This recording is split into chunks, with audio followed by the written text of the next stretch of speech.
Fala, meu querido, aqui ó, vamos dar uma olhadinha em cordado e peixinho? Peixinho, bonitinho, vamos? Absor, eu gosto dos peixes, eu tenho um sexto sentido que peixe são pessoas boas. Negou, sexto sentido quem tem é o tubarão, velho.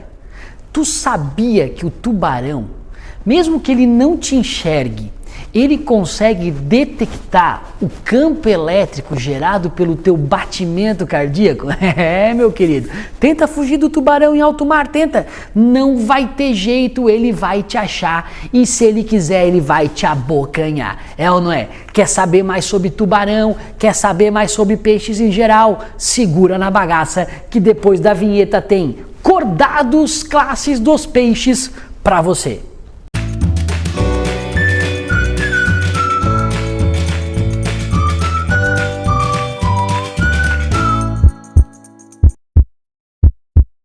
Então, olha aqui, ó.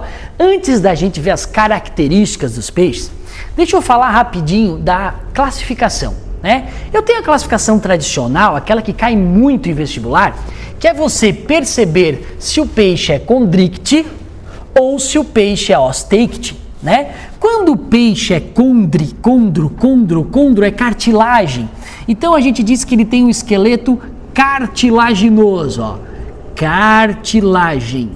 Ele apresenta esqueleto cartilaginoso. Aí nós temos os condrictes, beleza?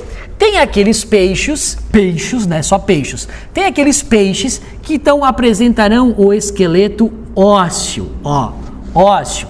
Aí nós vamos dizer ósseo, osteíctes. Lembra? Condroblasto tem a ver com cartilagem. Agora, osteoclasto tem a ver com osso. Se liga sempre nesses prefixos em latim, que isso vai te ajudar bastante a não decorar e entender a matéria. Beleza? Bom, isso cai muito no vestibular. Tu saber quem são os condrictes, quem são os osteíctes. Há alguns vestibulares um pouco mais específico, que quer ver se tu realmente é um moleque piranha, né? Eles podem dar uma aprofundada um pouco maior nas classes. Por exemplo, os condrictes, nós temos uma subclasse chamada de elasmobrânquio e holocefalia. Professor, nunca vi isso. O elasmobrânquio é o grupo justamente de quem? Do tubarão, né? Do tubarão e das arraias, ó, lá das raias. Enquanto o holocefalia é o grupo então da quimera. Deixa eu botar aqui, ó, quimera. Tá? Só o que é quimera? Esse bichinho que está aparecendo para vocês aqui agora, ó. Esse bichinho ali, ó, é um condrictes holocefalia. Enquanto o tubarão e as raias, que estão aparecendo para vocês neste momento, são condrictes elasmobrânquio. Ô professor, mas eu preciso saber disso? Nego, infelizmente alguns vestibulares podem chegar a essas duas subclasses. Agora, o Enem não. O Enem não vai perguntar essa característica mais específica. Isso acontece também aqui, ó, nos osteíctes. Né? Eu posso ter ali os actinopterígios, nossa professor, nunca mais vou repetir isso, vamos lá, actinopterígios, os sarcopterígios e os dipnoi. Qual é a diferença deles? É a nadadeira, né, cara? Aqui, ó, não vou entrar muito em detalhe, mas aqui geralmente tem uma nadadeira radiada, ó, uma nadadeira na forma de raios, radiada. Eu estou falando de quem? Eu estou falando da maioria dos peixes ósseos, né? Estou falando do salmão, da tainha, do papaterra. São os peixes ósseos tradicionais, aquele que a gente tem mais contato. Os sarcopterígios são aqueles peixes que a nadadeira é uma nadadeira mais lobulada, tá? Ela tem um formato um pouco diferente, beleza? Esse sarcopterígio aqui, ó, é importante que caia um exemplo famoso dele, que é o selacanto. Selacanto. O selacanto, que é esse peixinho que você está vendo agora ali na sua tela. O selacanto, então, ele é um peixe sarcopterígio. Ele tem uma nadadeira o quê? Vou botar aqui, porque lá não vai caber, uma nadadeira mais lobulada, ó. ele é considerado praticamente, lobulada, ele é considerado praticamente um fóssil vivo, cara. Né? Esse peixe é antigo pra cacete, ele é mais antigo que os dinossauros, ele é mais antigo que a nossa bisavó, ele é muito antigo, certo? E eu tenho os dipnoi, que aqui eu encontro aqueles peixinhos pulmonados, né? Ou dipnoicos, ó. Dipnoicos, né? Os peixinhos pulmonados. Bonitinho, sempre de água doce. De quem que eu tô falando? Tô falando Tô falando da piramboia, né? Lá da nossa região, lá do norte do nosso país, nós temos então ali, ó, a piramboia, que é um peixe pulmonado. Professor, por que ela ficou pulmonada? Ela desenvolveu um pulmão? Não, a gente já vai ver como é que funciona esse processo de peixes pulmonados, beleza? Mas então eu tenho essa subclassificação dentro dos osteíctes, tá? Os dipnoicos, né, lá do dipnoi, os sarcopterídeos, que tem uma nadadeira lobulada, né, que é o caso do selacanto, aqueles que têm nadadeira radiada, que é o mais tradicional deles, que são então os actinopterídeos, beleza? Pode aparecer? Pode, aparece, por isso que a gente fez esse resuminho legalzinho aí para você, beleza? Agora, mais importante que isso, é você bater o olho nesses dois peixinhos e saber as diferenças entre eles. Então, por exemplo, aqui eu desenhei um tubalão, e aqui, sei lá, uma tainha, um papa-terra, um salmão, o que você quiser, beleza? Este aqui está representando os condríctites. Este aqui estará representando os osteíctes, aqui em cima. Primeira coisa que a gente vai ter que perceber é o que eles têm de diferente entre eles e o que eles têm de semelhante. Então, vou começar com uma diferença que já caiu algumas vezes no vestibular. Ó, a boca. A boca do peixe cartilaginoso, ela é uma boca que não fica na ponta, fica na parte de baixo. Olha aqui, ó. A ponta do peixe está aqui, uma ponta está aqui, a outra ponta está aqui. A boca, ela fica mais na porção ventral. Por isso que a gente diz aqui, ó, que a boca é uma boca ventral. Se você comparar com a boca da tainha, olha aqui, nego, ó, a boca da tainha é na ponta do peixe. Então, a boca da tainha é uma boca, ó, frontal. Então, cartilaginoso, condríctide tem boca ventral, boca frontal no osteíctide, beleza? Outra diferença, você vai perceber que ambos têm narina, ó. Aqui tu tá vendo a narina, não verdinho, aqui, ó, este pontinho aqui, ó, é a narina do tubarão. A gente diz, já caiu em vestibular, a narina é uma narina de fundo cego. Fundo cego por quê?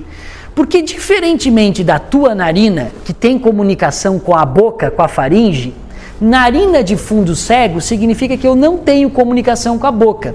É só um buraquinho onde ali eu tenho receptores que vão dar sentido ao olfato do bicho, ao olfato.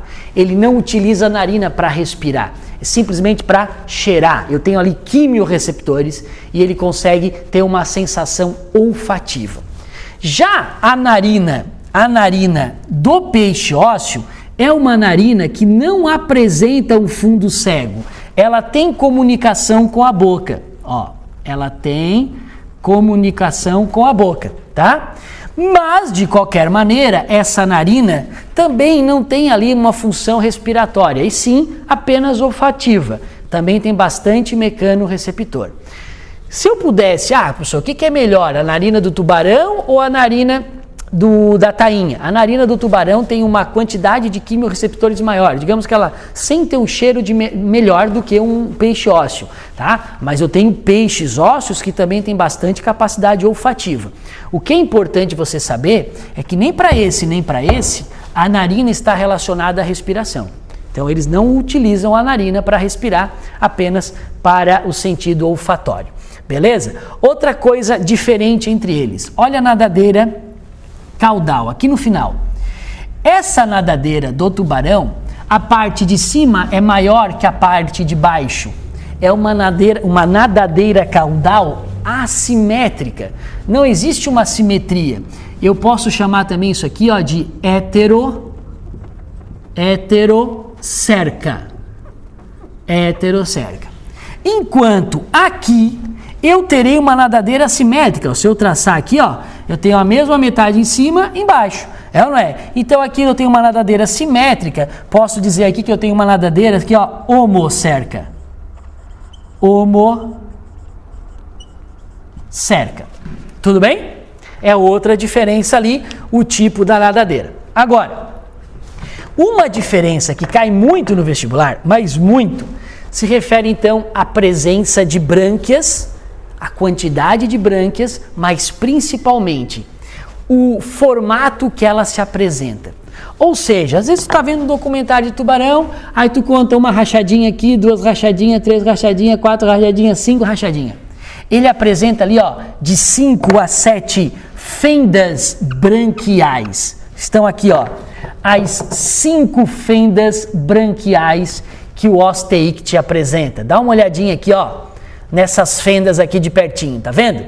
Então, são fendas branquiais. Em cada fenda branquial dessa, eu tenho uma brânquia. De boa? Bom, se você olhar a tainha, você não vê esta fenda branquial.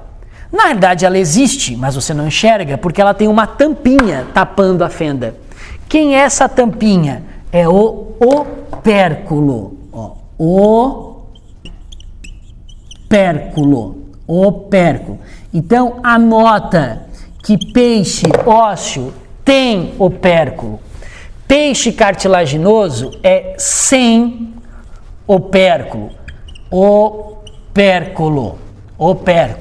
Por isso que eu vejo a fenda e aqui eu não vejo, eu só vejo se tu abrir lá o ladinho do peixinho, que nem eu vou mostrar nessa imagem aqui, ó. Então, quando tu abre aqui, olha ali abrindo ali, ó, e você vê as guelras. O que são as guelras? São os pares de brânquias que o peixe ósseo possui.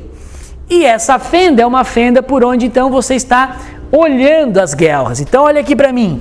Ela tem uma fenda branquial com as brânquias lá no meio, fechadinho por uma estrutura opercular, pelo opérculo.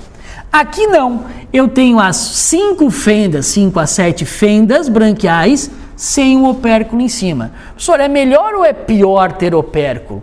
Do ponto de vista evolutivo é melhor. Por quê? Porque você vai entender o seguinte, como é que esses animaizinhos, eles respiram?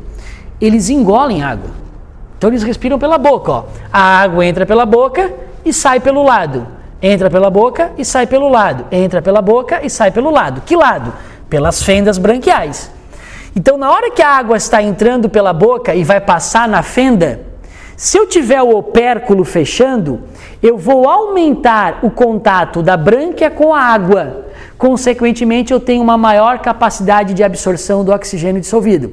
Então, na hora que eu tenho o opérculo, eu aumento, ó, pode anotar ali, você aumenta a capacidade de absorção de água.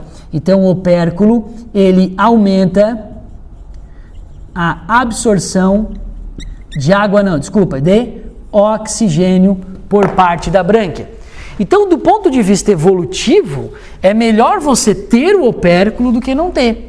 Porque o tubarão respira, a água passa, a brânquia tem que dar conta de tirar esse oxigênio dissolvido à medida que a água está passando. Agora, se tu é um peixe ósseo, tu fecha, fechando, esse contato se permanece maior, com maior tempo, consequentemente tu absorve uma quantidade maior de oxigênio. De boa? Bom, outra diferença muito comum em vestibular, mas muito comum, é isso aqui, ó.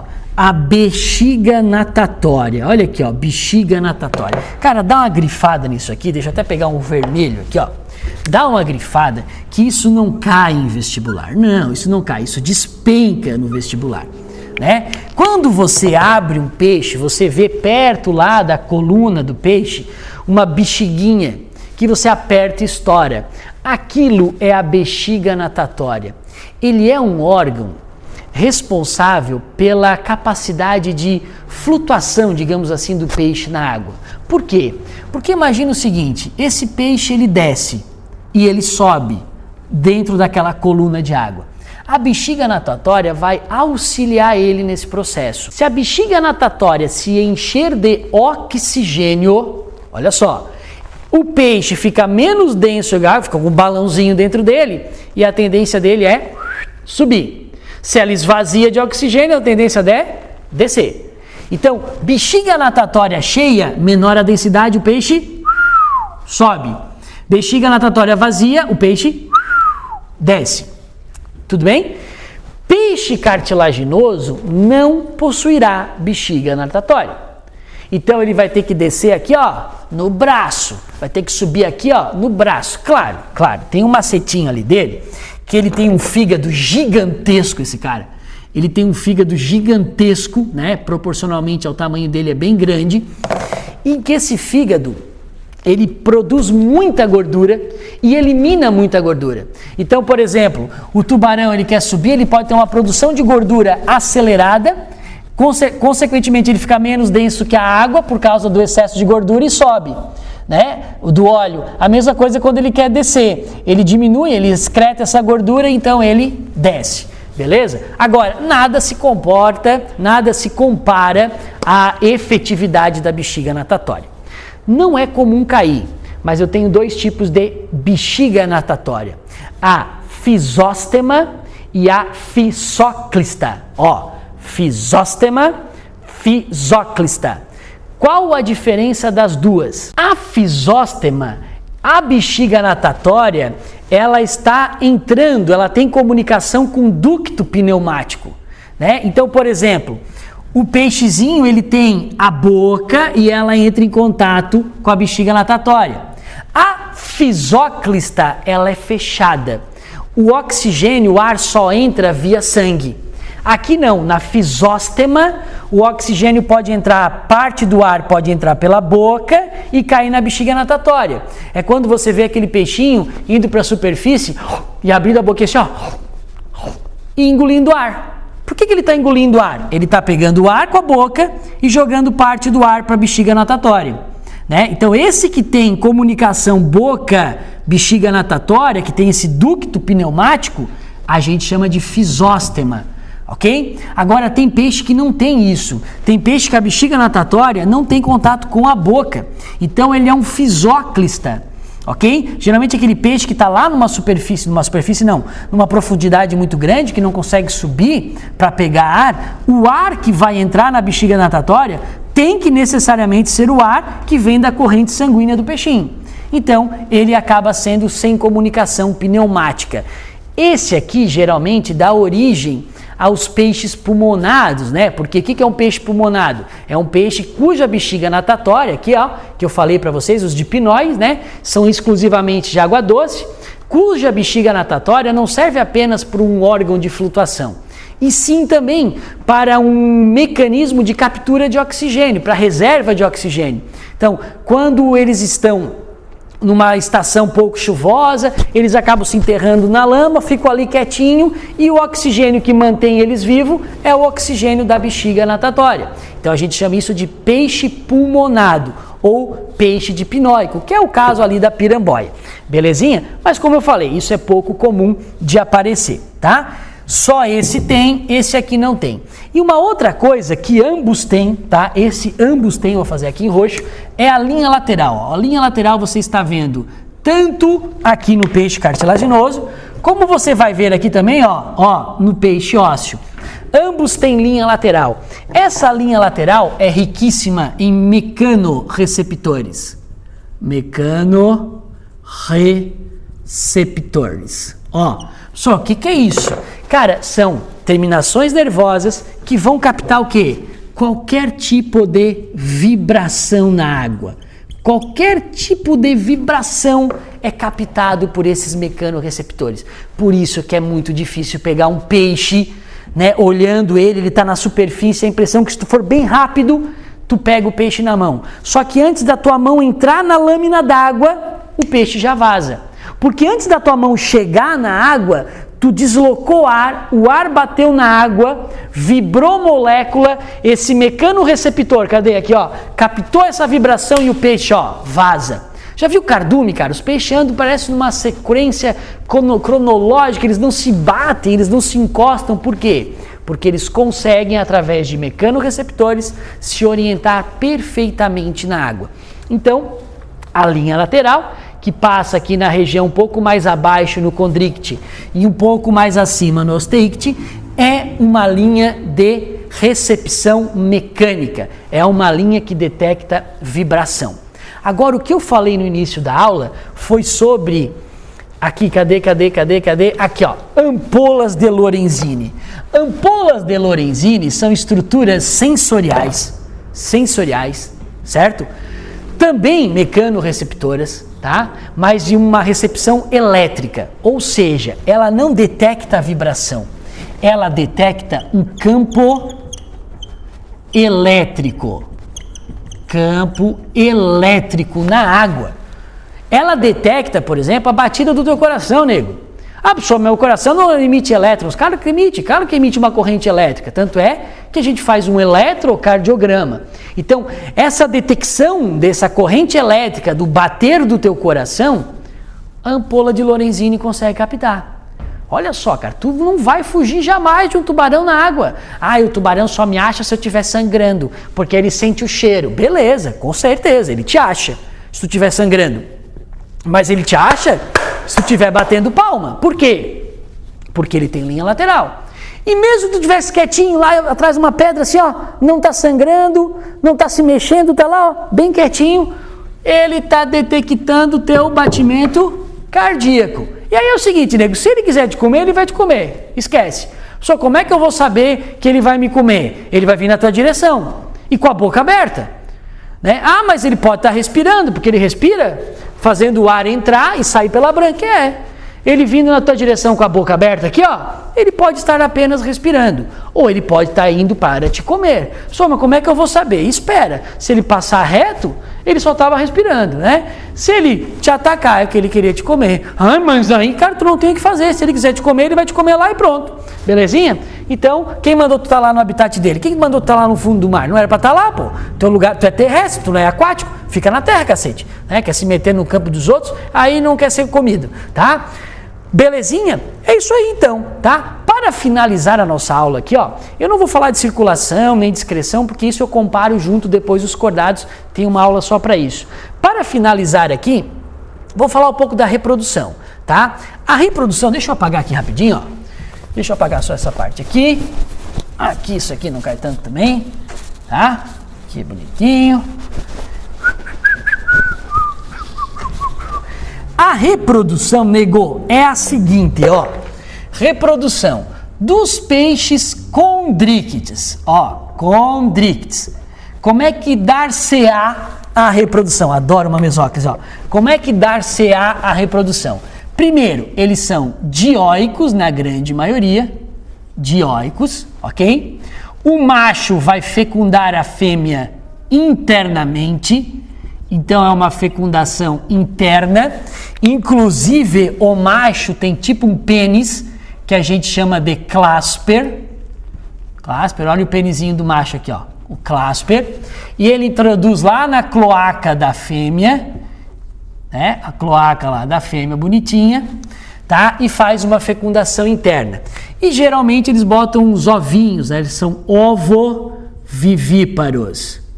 Ovovivíparos, tá? E olha aqui, ó, desenvolvimento direto, cara. Não tem larva de tubarão. Olha os tubarãozinhos pequenininhos ali, ó. Beleza? Já os osteíctes, como é que dar-se-á a reprodução? Ele também, né? Na sua grande maioria são dioicos, ó, dioicozinho, bonitinho, tá? Só que a fecundação agora é geralmente externa. Eles não botam ovos, a fêmea joga o óvulo na água, eles ficam presos lá em galinhos, em corais, aí vem o macho e ejacula em cima desses óvulos. A gente chama isso de ovulíparo, quando você joga o gameta na água, né? E eles têm, na grande maioria esmagadora, desenvolvimento, então, do tipo indireto, que você chama, inclusive, de alevinos, essas larvinhas dos peixinhos, beleza? Então, neguinho, peixe é isso. Peixe é isso, é uns moleque piranha legal, gente fina pra cacete, beleza? Desnecessário dizer que foi um prazer revê-los, um beijo na alma e até a próxima aula.